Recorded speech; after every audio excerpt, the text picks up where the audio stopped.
Hello student, कैसे हैं आप? बढ़िया। चलिए स्टार्ट करते हैं। जो प्रीवियस ईयर क्वेश्चंस की सीरीज चल रही थी उसमें मैं आपको पिछले वीडियोस में सीबीएसई 2024 का सेट 30/4/1 में आपको क्वेश्चन नंबर 15 तक करा चुका था। अब मैं आपको आज क्वेश्चन नंबर 16 से सॉल्व करवा रहा हूं। तो क्वेश्चन नंबर 16 क्या कह रहा है बेटा? The fourth vertex D of a parallelogram ABCD whose 3 vertices are A -2 3 B 6 7 and C 8 3 is। तो यहां पे आपको बताना है एक पैरेललोग्राम में, पैरेललोग्राम ABCD है आपका। क्या है पैरेललोग्राम ABCD? बना लीजिए यहां पे। तो A B C and D clear है। उसमें आपको A जो वर्टिसेस है उसके कोऑर्डिनेट्स दिए गए हैं 2 3 और B के दिए गए हैं 6 7, C के दिए गए हैं 8 3 और D के आपको निकालने हैं। तो D के मैं लेट कर ले रहा हूं X, Y। ओके, तो फोर्थ वर्टेक्स के आपके कोऑर्डिनेट्स क्या होंगे ये आपको बताना है, यानी फोर्थ वर्टेक्स क्या होगा ये आपको बताना है। तो आपको आना चाहिए यहाँ पे कि पैरेललोग्राम की में एक कंडीशन होती है। क्या होती है कि जो डायगोनल होते हैं पैरेललोग्राम के वो बाइसेक्ट ईच अदर, मतलब कि in a parallelogram diagonals are bisect each other. Clear? तो ये डायगोनल क्या करेंगे, आपको पैरेललोग्राम को जो है, पैरेललोग्राम में जो डायगोनल्स हैं वो एक दूसरे को एक पॉइंट पे कट करेंगे और बाइसेक्ट का मतलब क्या होता है, इक्वल पार्ट में डिवाइड करेंगे। ये पार्ट जो है AC को जो है O जो डिवाइड करेगा इक्वल पार्ट्स में, और O जो है BD को डिवाइड करेगा इक्वल पार्ट में। तो OB और OD बनेगा इसका OA और OC, ये इक्वल रहेंगे। ठीक है ना। तो यहां पे कोऑर्डिनेट ज्योमेट्री में थोड़ा दिमाग लगाएंगे कि जो O है वो AC का मिड पॉइंट है और O जो है BD का मिड पॉइंट है। तो आपको पता होना चाहिए कि मिड पॉइंट का फॉर्मूला क्या होता है। जैसे मिड पॉइंट है आपके पास, कोई लाइन सेगमेंट है, यहां पे उसके कोऑर्डिनेट्स दिए गए हैं। फर्स्ट आपका जो एंड पॉइंट है उसके कोऑर्डिनेट्स, और सेकंड एंड पॉइंट जो दिया गया है x2, y2, और यहां पे इसका ये मिड पॉइंट, इसको A मान लो, इसको B मान लो, ये P है x, y। तो मिड पॉइंट में x का फॉर्मूला क्या होता है, x1 + x2 y2, and y का फॉर्मूला होता है y1 + y2 y2। क्लियर है? तो ये फॉर्मूला आपको आना चाहिए। तो यहां पे बेटा mid point of BD equal to होगा mid point of AC। Clear है?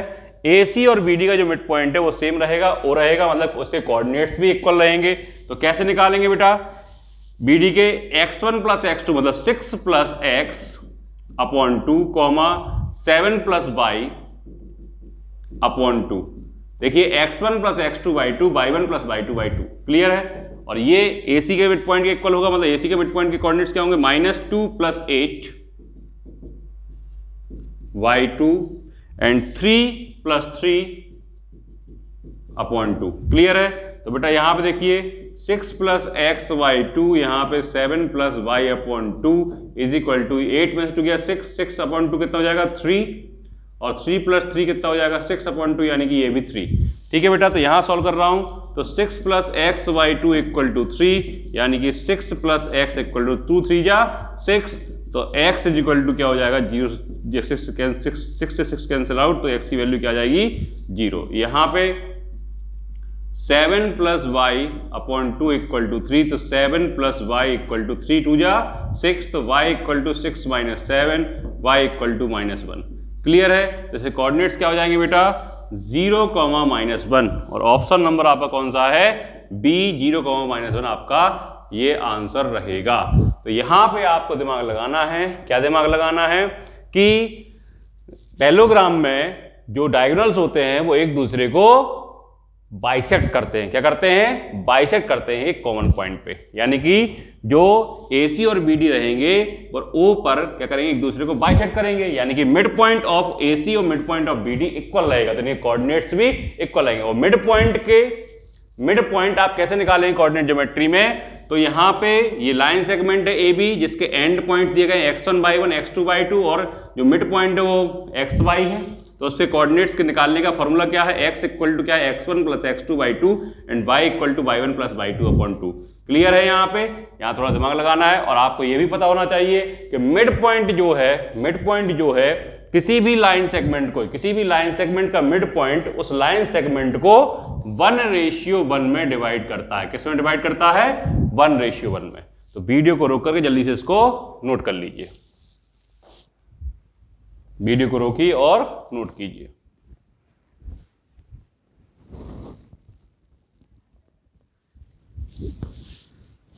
हाँ बेटा, नेक्स्ट क्वेश्चन जो है आपका क्वेश्चन नंबर 17 क्या बोल रहा है, for an event E P E plus P, ये सिंबल किसका होता है, नॉट ई, ठीक है ना, P not E equal to Q है, तो P plus P not E equal to Q, then the value of Q square minus 4 is.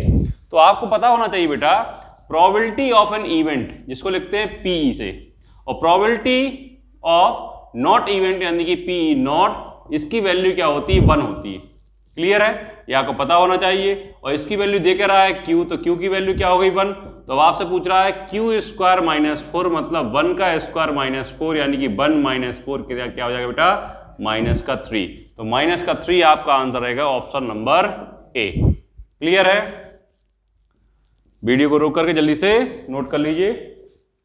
Question number 18, question number 18 कुछ इस प्रकार से है, इन द गिवन फिगर क्या गिवन है, इस तरीके से बेटा,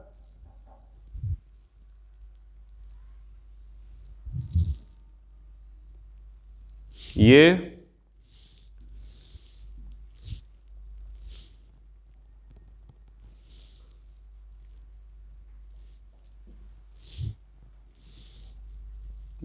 Q, ये R, ये आपका P और ये आपका A।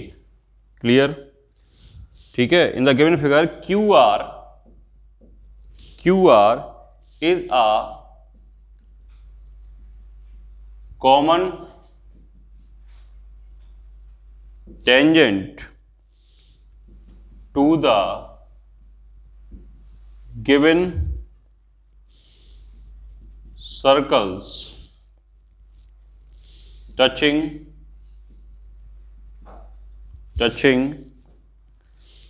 externally at A, the tangent at A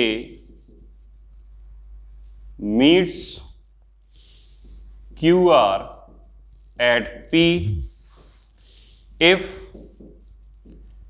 AP equal to 4.2 centimeter, then the length of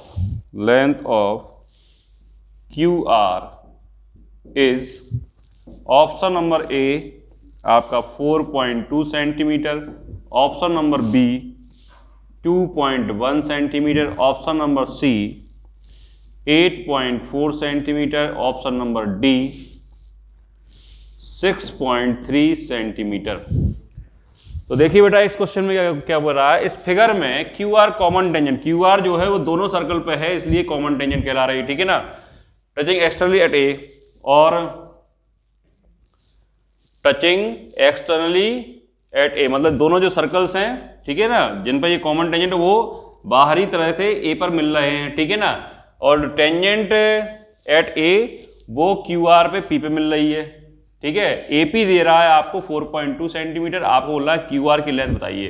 तो आपको मैंने पिछली वीडियो में एक थ्योरम बताई थी कि the length of tangents drawn from an external point to a circle are equal, ठीक है। जो दो टेंजेंट्स जो होती हैं, ठीक है ना, और सर्कल पे ये बताया था मैंने कि ये आपका जो है एक्सटर्नल पॉइंट से दो टेंजेंट आपकी ड्रॉ की जाती हैं, तो दोनों की लेंथ क्या होती है, इक्वल होती है। क्लियर है? तो यहां पे देखिए P एक एक्सटर्नल पॉइंट है, P से हम दो टेंजेंट ड्रॉ कर सकते हैं एक सर्कल के ऊपर, एक आपका AP और एक आपका QP। ऐसे ही यहाँ पे P से यहां भी कर सकते हो, इन दोनों की लेंथ क्या होगी, ये इसके इक्वल होगा और ये इसके इक्वल होगा। क्लियर है?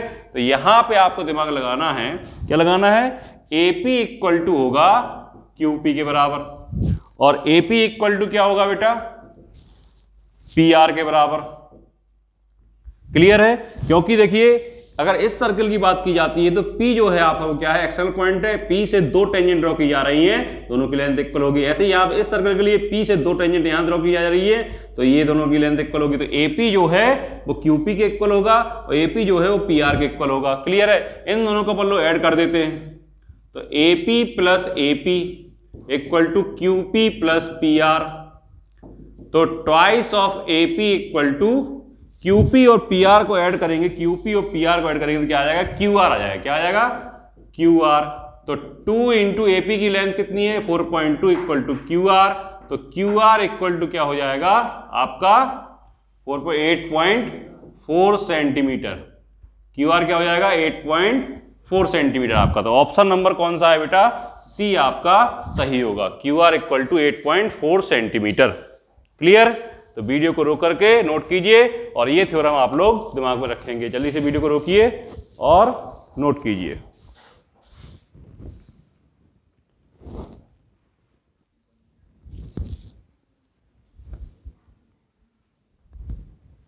हाँ बेटा, जो आपके नेक्स्ट क्वेश्चन है, क्वेश्चन नंबर 19 और 20 के लिए ये दोनों क्वेश्चन असर्शन रीजन वाले क्वेश्चन है। कौन से क्वेश्चन है, असर्शन रीजन वाले क्वेश्चंस हैं। तो असर्शन को मैं A से नोट कर रहा हूं, रीजन को R से नोट कर रहा हूं। तो फर्स्ट ऑप्शन क्या होता है इसमें, बोथ A एंड R, मतलब कि असर्शन और रीजन दोनों ट्रू है और रीजन जो है करेक्ट एक्सप्लेनेशन है A का। ऑप्शन नंबर B क्या कहता है, दोनों ट्रू हैं लेकिन R जो है करेक्ट एक्सप्लेनेशन नहीं है असर्शन का, रीजन जो है करेक्ट एक्सप्लेनेशन नहीं है असर्शन का। A इज ट्रू, मतलब कि असर्शन ट्रू है लेकिन रीजन इज फॉल्स, और डी जो ऑप्शन है वो assertion is false but reason is true. तो आपका क्वेश्चन नंबर 19 कह रहा है कि असर्शन उसमें क्या दिया गया है, mid point of a line segment divide the line segment in the ratio 1:1। तो अभी हाल मैंने बताया था इस क्वेश्चन के जस्ट क्वेश्चन पहले, ठीक है, कि मिड पॉइंट जो होता है, मिड पॉइंट, ठीक है ना, वो लाइन सेगमेंट को 1:1 में डिवाइड करता है। किसमें डिवाइड करता है, 1:1। तो ये असर्शन तो आपका क्या है, ट्रू है। क्लियर है? अब जो ये चेक करना है अपन को रीजन, तो the ratio in which the point, ये वाला point divide the line segment joining the point this and this, ठीक है, इज 1:2। तो अपन को ये चेक करना है ये ट्रू है फॉल्स है। तो लाइन सेगमेंट क्या है बेटा आपका, ये है, इसका एक पॉइंट दिया गया है -5.4 और दूसरा पॉइंट दिया गया है -2.3 और ये जो पॉइंट है -3, क्लियर? तो ये जो है इसको 1:2 में डिवाइड कर रहा है। चलिए चेक करते हैं। क्लियर है? तो अपन लोगों के पास फॉर्मूला क्या होता है, फॉर्मूला क्या होता है, सेक्शन फॉर्मूला। तो सेक्शन फॉर्मूला देख लीजिए क्या होता है बेटा आपके पास, section formula for internal division, किसके लिए, इंटरनल डिवीजन। तो क्या होता है, x equal to mx2 plus nx1 upon m plus n और y equal to my2 plus ny1 upon m plus n। मतलब कि x1 y1 और x2 y2 को ज्वाइन करने वाले लाइन सेगमेंट को एक पॉइंट जो है जिसे कोऑर्डिनेट x y है वो m/n में डिवाइड करता है। तो x के कोऑर्डिनेट इस तरीके से निकलेंगे और y कोऑर्डिनेट इस तरीके से निकलेगा, ठीक है ना। और अगर अपन लोग m/n को क्या मान लें, k/1 मान लेते हैं, तो x का फॉर्मूला हो जाता है kx2 plus x1 upon k plus 1 और y का फॉर्मूला हो जाता है ky2 plus y1 upon k plus 1। Okay, तो अपन लोग दोनों में से कोई सा भी फॉर्मूला लगा सकते हैं, ठीक है। तो मैं यहां पे x का फॉर्मूला लगाता हूं यहां पे। तो देखिए बेटा, x इक्वल टू में ले रहा हूं kx2 plus x1 upon k plus 1। तो x की वैल्यू यहां पे क्या है, -3। तो -3 यहां पे रेशियो निकालना है, तो इस k और उस k में अंतर है, वो आपका k रेशियो है, ये आपका का वैल्यू दी गई है कोऑर्डिनेट की, ठीक है ना। तो अभी मैंने x का कोऑर्डिनेट दिया तो -3 हो जाएगा। x1 आपका ये है, ये x1 y1 होगा, ये x2 y2 होगा और ये x, y होगा। तो x की वैल्यू 3 दे दी, तो kx2 मतलब -2, k इंटू -2 प्लस x1 कितना है, -5 अपॉन k प्लस 1। इसका मल्टीप्लाई है तो -3k और क्या हो जाएगा, -3 इंटू 1 तो -3 -2k प्लस इंटू -5। इधर लेके आएंगे -3k प्लस 2k -5 प्लस 3। तो देखिए बेटा यहाँ पे क्या हो जाएगा, माइनस का k हो जाएगा, यहाँ पे क्या हो जाएगा माइनस का 2, तो k जो आ जाएगा 2, तो k अपॉन 1 यानी कि 2 अपॉन 1 यानी k रेशियो 1 जो आएगा वो 2 रेशियो 1 आएगा। लेकिन यहाँ पे जो क्या रहा था 1 रेशियो 2, तो ये आपका क्या हो जाएगा, फॉल्स हो जाएगा। क्या हो जाएगा, फॉल्स। क्लियर है, आई बात समझ में? तो ये वैल्यू पुट करना आपको आना चाहिए। तो यहाँ पे अपना आंसर क्या रहा है 2 रेशियो 1, लेकिन यहाँ पे जो दे रहा है 1 रेशियो 2, तो रीजन क्या है आपका, फॉल्स है। तो देखिए असर्शन ट्रू है, रीजन फॉल्स है, तो आपका कौन सा ऑप्शन होगा, सी वाला ऑप्शन सही होगा। Assertion is true but reason is false. Okay, तो इस तरीके से आपको करना है। ध्यान रखिए सेक्शन फॉर्मूला, जब जो है दो पॉइंट को ज्वाइन करने लाइन सेगमेंट जिसे कोऑर्डिनेट x1 y1 और x2 y2 है, उसको एक पॉइंट जो है जिसे कोऑर्डिनेट xy होते हैं वो डिवाइड करता है m रेशियो n में, तो सेक्शन फॉर्मूला होगा उस पॉइंट के कोऑर्डिनेट्स क्या होंगे, x equal to mx2 plus nx1 upon m plus n और y equal to m/2 plus n/1 upon m plus 1। अगर रेशियो आप m रेशियो में k रेशियो मानते हैं तो x की वैल्यू क्या हो जाएगी kx2 plus x1 upon k plus 1 और y की वैल्यू क्या हो जाएगी ky2 plus y1 upon k plus 1। Clear है, आई थिंक आपको समझ में आया होगा। वीडियो को रोक करके जल्दी से नोट कर लीजिए।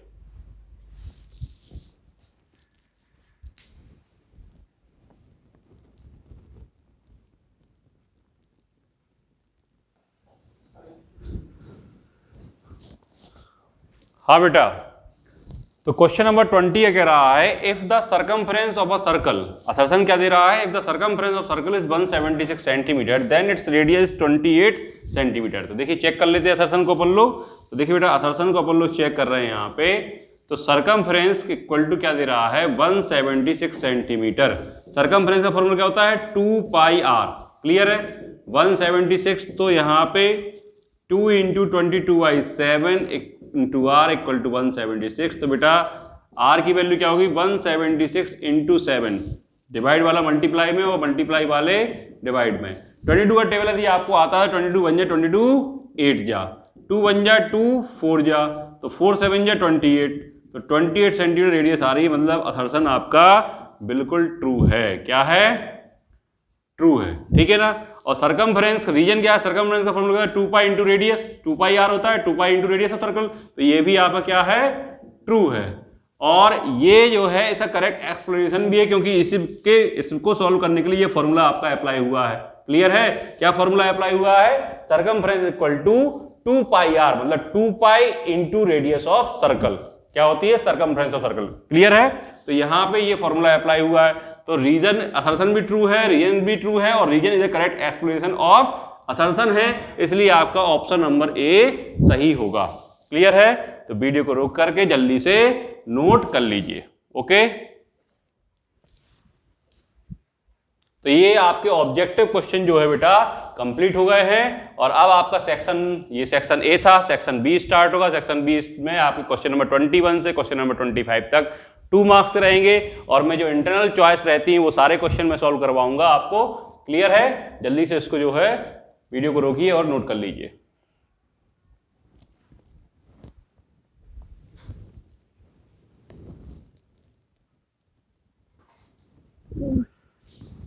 हाँ बेटा, सेक्शन बी आपका क्वेश्चन नंबर 21 क्या कहता है, 3 walls tall at intervals of 9, 12 and 15 minutes respectively.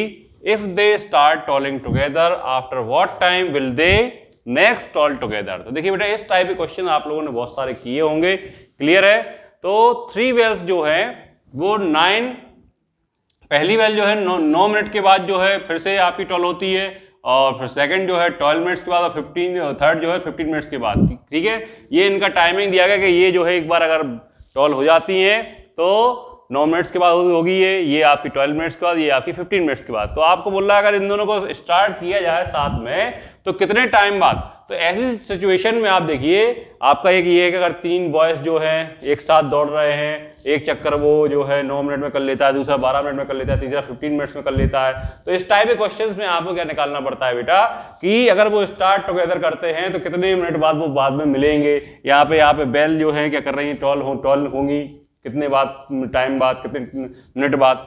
तो आपको यहां पे बेटा क्या करना पड़ता है, एलसीएम फाइंड करना पड़ता है। क्या फाइंड करना पड़ता है, एलसीएम। तो देखिए बेटा यहाँ पे 9 के फैक्टर्स करेंगे तो क्या आएगा, 3 की पावर 2 आएगा।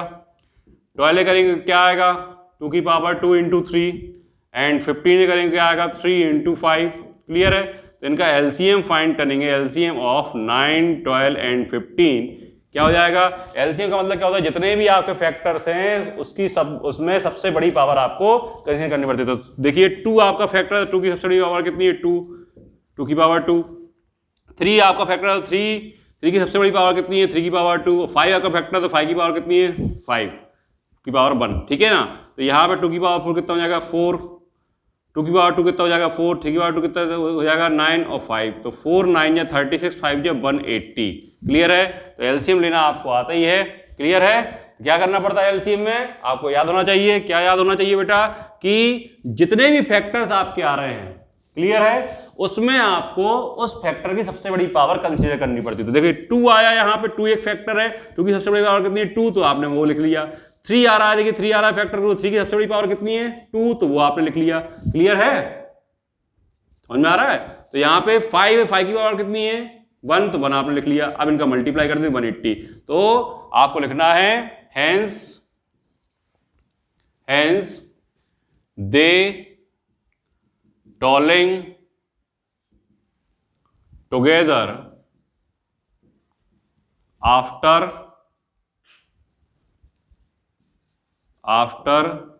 180 मिनट्स। क्लियर है। मतलब 180 मिनट्स बाद ये जो है फिर से एक साथ बेल टॉल करेंगी। क्लियर है, तीनों बेल जो है एक साथ टॉल करेंगी। अभी आपका अगर ये आपने स्टार्ट किया तो वो 180 मिनट बाद जो है तीनों बेल फिर से बजेंगी। क्लियर है। तो वीडियो को रोक करके जल्दी से नोट कर लीजिए। बहुत ही अच्छा क्वेश्चन है, कॉमन क्वेश्चन, और ये क्वेश्चन आता रहता है एग्जाम में।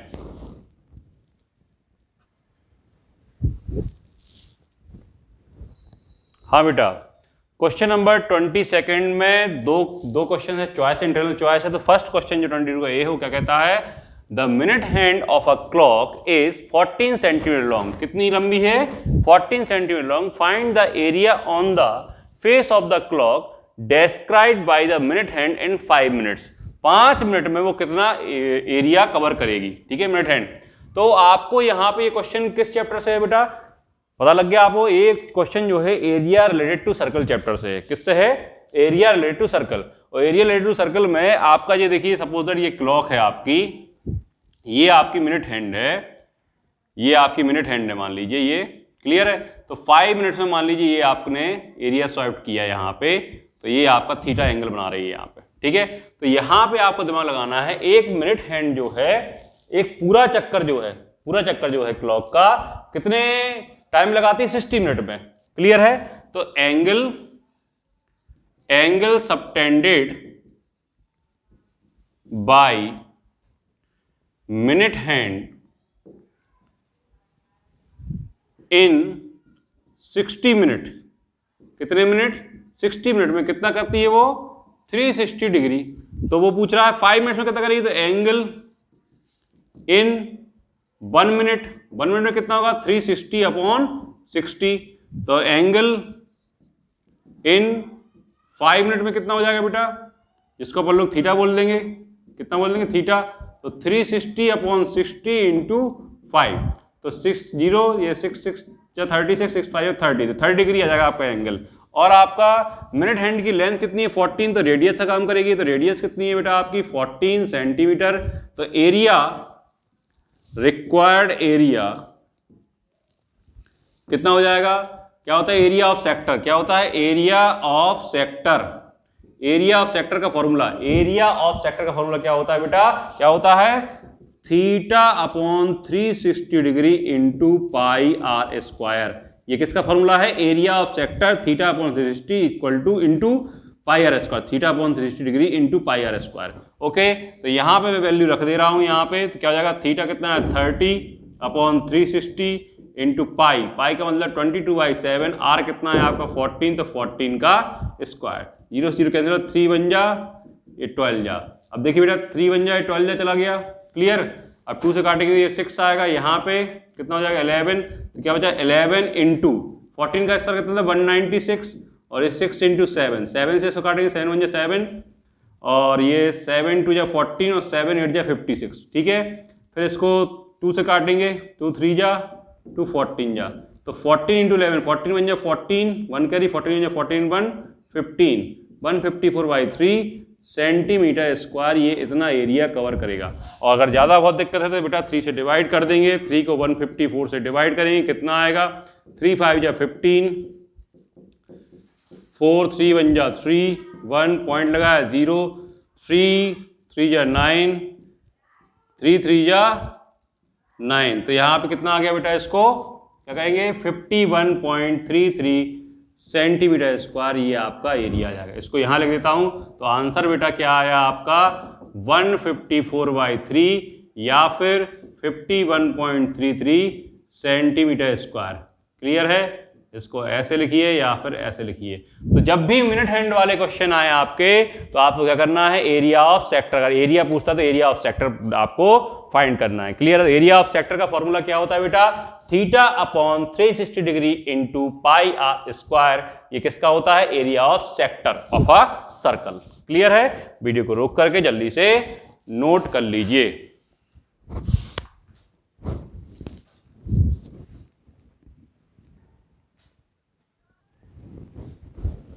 हाँ बेटा, नेक्स्ट क्वेश्चन क्या कह रहा है, नेक्स्ट क्वेश्चन जो है find the length of arc of a circle, क्या निकालना है, length of arc of a circle which subtend an angle of 60 degree, कितना angle 60 degree at the centre of circle of radius 42 centimetre. तो इसका solution देखिए बेटा,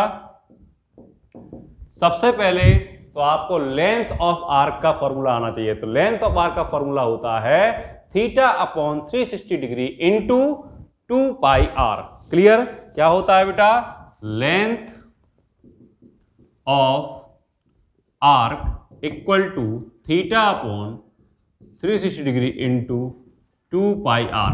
clear बेटा, अब देखिए बेटा, आर आपको दिया गया है 42 सेंटीमीटर, थीटा कितना दिया गया है 60 डिग्री, इसमें वैल्यू पुट कर दीजिए, तो 60/360 इंटू 2 इंटू 22/7 पाई की वैल्यू, एंड आर कितना है 42, तो 0 से 0 6 6 जा, अब 7 से काटेंगे इसको 42 को, 7 6 जा, 6 से 6 कैंसिल आउट, तो 22 जो कितना हो जाएगा बेटा 44 सेंटीमीटर आपका आंसर आ जाएगा लेंथ ऑफ आर्क का। क्लियर है, तो लेंथ ऑफ आर्क क्या होगी बेटा आपकी 44 सेंटीमीटर। फॉर्मूला आप याद रखेंगे, क्या होता है लेंथ ऑफ आर्क का, θ/360 degree into 2 pi r. Clear है, बहुत इजी क्वेश्चन है 2 मार्क्स का। जल्दी से वीडियो को रोक करके नोट कर लीजिए, वीडियो को रोकिए और नोट कीजिए।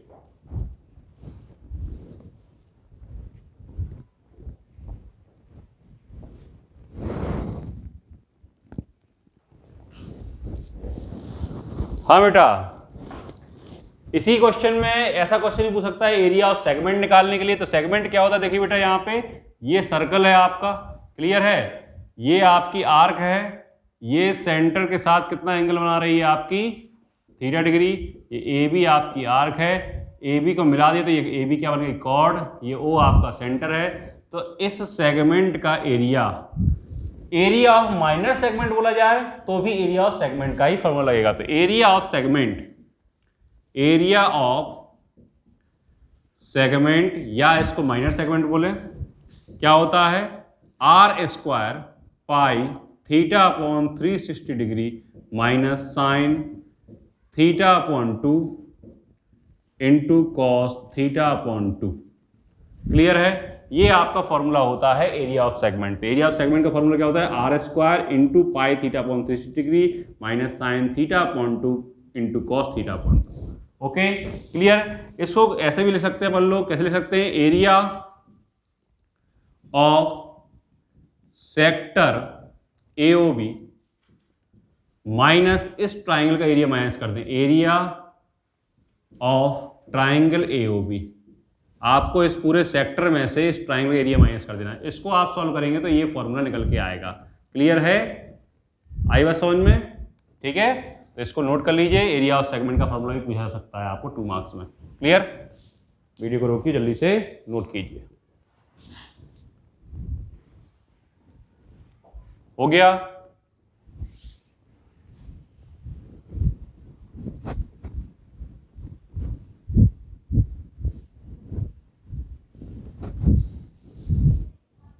क्वेश्चन नंबर जो है क्वेश्चन नंबर 23 का ए, इसमें भी इंटरनल चॉइस है। 23 का ए जो क्वेश्चन है वो कह रहा है evaluate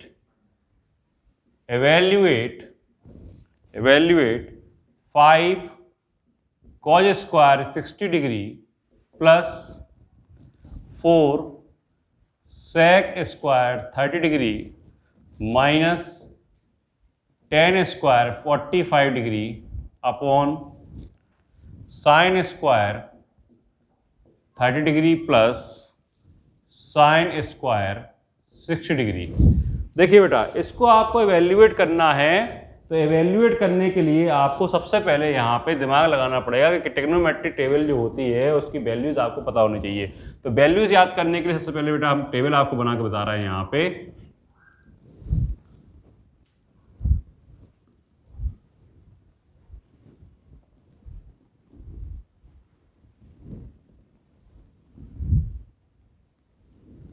ये आपका 0 डिग्री हो गया, ये 30 डिग्री हो गया, ये 45 डिग्री, ये 60 डिग्री और ये 90 डिग्री। यहाँ पे एंगल लिखूंगा मैं, तो यहाँ पे sine theta, cos theta, tan theta, cot theta, sec theta and cosec theta.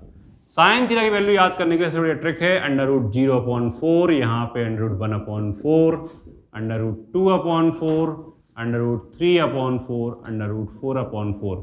ये साइन थीटा का 0, 30, 45, 60 एंड 90 का वैल्यू है।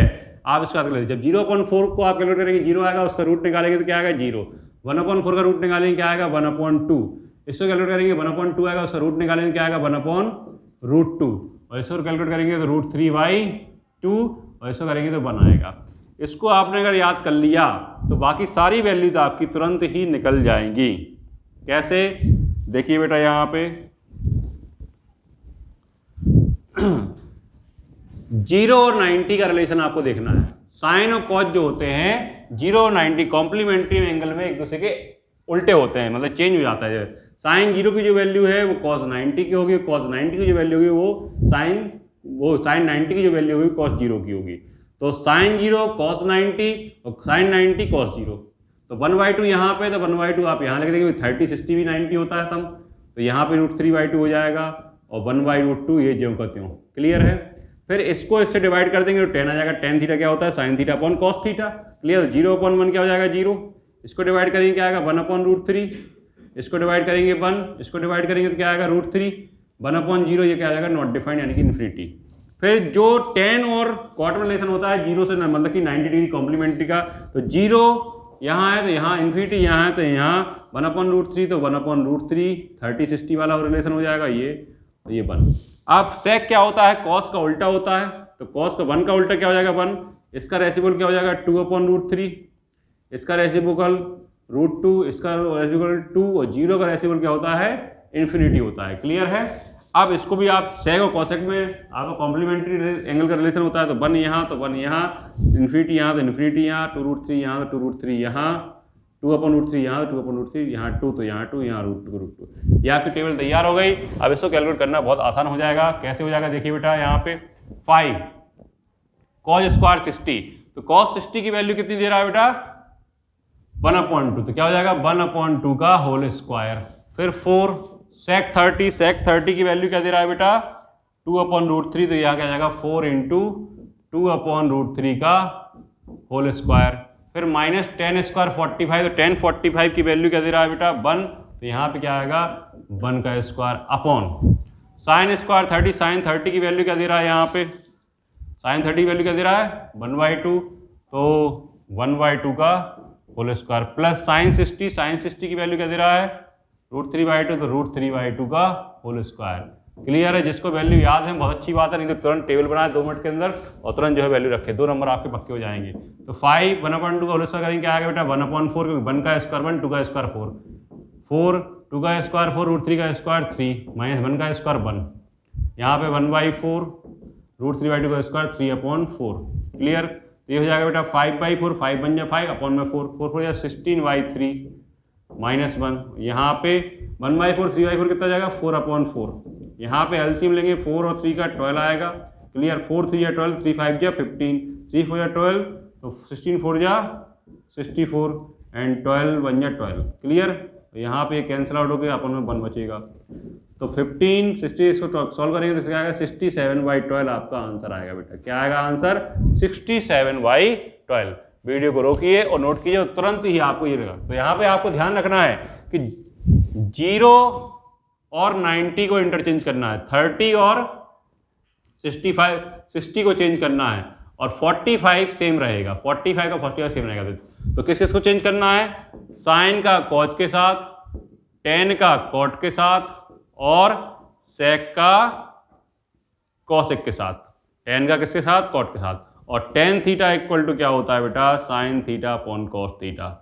तो साइन की वैल्यू निकालने के लिए आपको ये याद कर लेना है, √0/4, √1/4, √2/4, √3/4, √4/4 किसकी, 0 डिग्री, 30 डिग्री, 45, 60 एंड 90 की।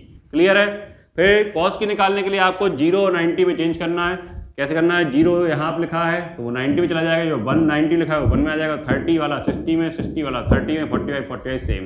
टेन थीटा निकालेंगे, टेन थीटा क्या होता है, sine theta upon cos theta. तो साइन अपॉन कॉस को डिवाइड कर देंगे, साइन कॉस को डिवाइड कर देंगे, 10 आ जाएगा। फिर 10 90 का 0 90 में चला जाएगा, 90 वाला 0 में आ जाएगा, 30 60 वाला 30 और 45 सेम। ऐसे ही आपका सेक के साथ, सेक क्या होता है, सेक क्या होता है बेटा, 1/cos थीटा। तो cos थीटा का उल्टा करेंगे, रेसिप्रोकल करेंगे तो ये आपका सेक आ जाएगा। तो 1 का उल्टा 1, √3/2 का उल्टा करेंगे 2/√3, 1/√2 का उल्टा करेंगे 2 आएगा, √2 आएगा, और 1/2 का उल्टा करेंगे 2 आएगा, 0 का उल्टा इन्फिनिटी। फिर 0 वाला 90 में बचेगा, 90 वाला 0 में, 30 60 60 30 45 45। क्लियर है। ये ट्रिक होती है आपको ट्रिग्नोमेट्री टेबल याद करने की, क्योंकि पेपर सॉल्व करवा रहा हूँ इसलिए स्पीडली बता रहा हूँ आपको, ठीक है। फिर भी आप वीडियो को रोक रोक करके इसको ढंग से याद कर लीजिए। अगर आपको ये याद है तो तुरंत जो है आप सारी वैल्यूज निकाल लेंगे। सिर्फ साइन की वैल्यू याद कर लिए और ये ट्रिक याद कीजिए। क्लियर है, थैंक यू। और जल्दी से वीडियो को रोकिए और नोट कीजिए। वीडियो को रोक करके जल्दी से नोट कर लीजिए।